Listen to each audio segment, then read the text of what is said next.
Chandigarh, a city not born out of centuries of development, but one built on sudden trauma and the radical hope of a new India. But today we're going to go deeper. We're going to go into the buildings themselves, into the very soul of Chandigarh. At the very north of the city, you will find the capital complex structures. These are the sacred grounds of Corb's Chandigarh. It wasn't just administrative, it was symbolic. A city of democracy needed its own Acropolis. So here on a vast plain of concrete in the silence of the top of the city, he laid out his three main structures: the High Court, the Secretariat, and the Legislative Assembly building. They were monumental. Not in that Indian marble we see, but in raw concrete. To some called an alien, but to Corb, raw concrete was pure poetry. Everything here was about symbolism. Sunbreakers like rippling light, massive pillars holding up the democratic building itself, the space between buildings deliberately left empty to help invoke reflection. It wasn't just a government building, it was a total statement. If we go into the capital complex, we will find the open hand monument. It looks like this. It was Corb's personal emblem, and it became the ultimate symbol of Chandigarh. Open why? Open to give, but open to receive. A hand that welcomes, a hand that shares, and one that doesn't close into a fist. Designed at 26 meters high and it rotates in the wind, it's designed as a total statement piece and a symbol of the city. This was modernism with a moral code. Corb's Utopia wasn't just concrete.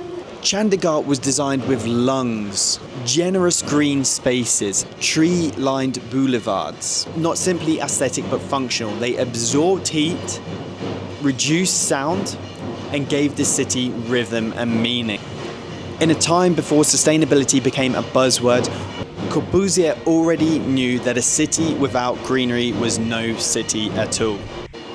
So let's now look at one of my favourite elements and something you may have seen from the Instagram, but we are going to the Arts Museum located directly next to the architecture building to have a look at one structure designed not by Corbusier, but by his cousin, Pierre Jeanneret. Far less imposing and far more intimate. It's actually a building that holds India's past and future in canvas and stone.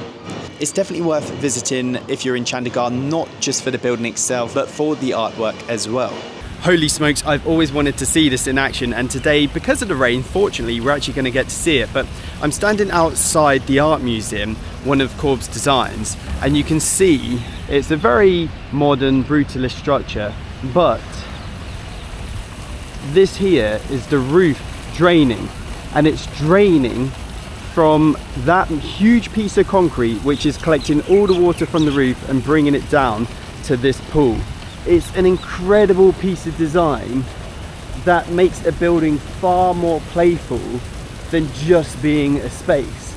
Now, okay, it's could do with a lot more water in here, but we are in the dry season, just coming into the wet season. And if you imagine this all filled up with water, you can see this channel almost comes all the way down here along before spilling the water over.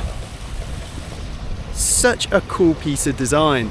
I love it. What do you think? It's designed as a linear piece, shading artwork, using diffused light. It's kind of in contrast to those colossal buildings we've seen in the north of Chandigarh.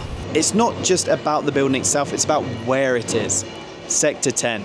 This place was designed for leisure, culture and art. To top it all off, unexpectedly you get the rock garden. Not part of the original plan and not designed by an architect. And believe it or not, it was not even legal at first. This space was created by Nek Chand, a road inspector who in his spare time built an entire world out of rubble, broken ceramics and scrap.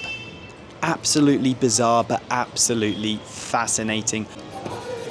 Chandigarh was never meant to be perfect. It was always built as the beginning of something new, a new beginning for the people of the Punjab who had been displaced. It was a laboratory of modernism, a challenge to the colonial legacy, a place to imagine not just a new beginning or a new kind of architecture, but a totally new citizen for India. And today you can really feel that. Its organised linear roads, its cleanness. It's a lot quieter than places like Delhi. It's a lot less chaotic. There are a lot less people jostling for space here. The sector thing seems to work remarkably well.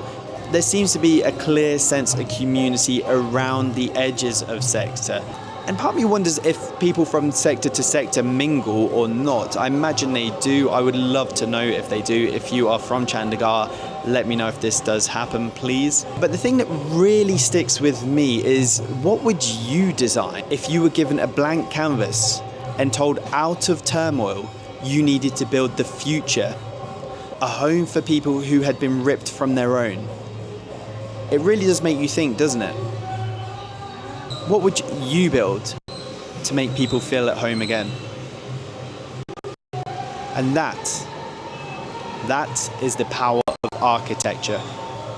It's not always done right, but it's done with purpose and meaning.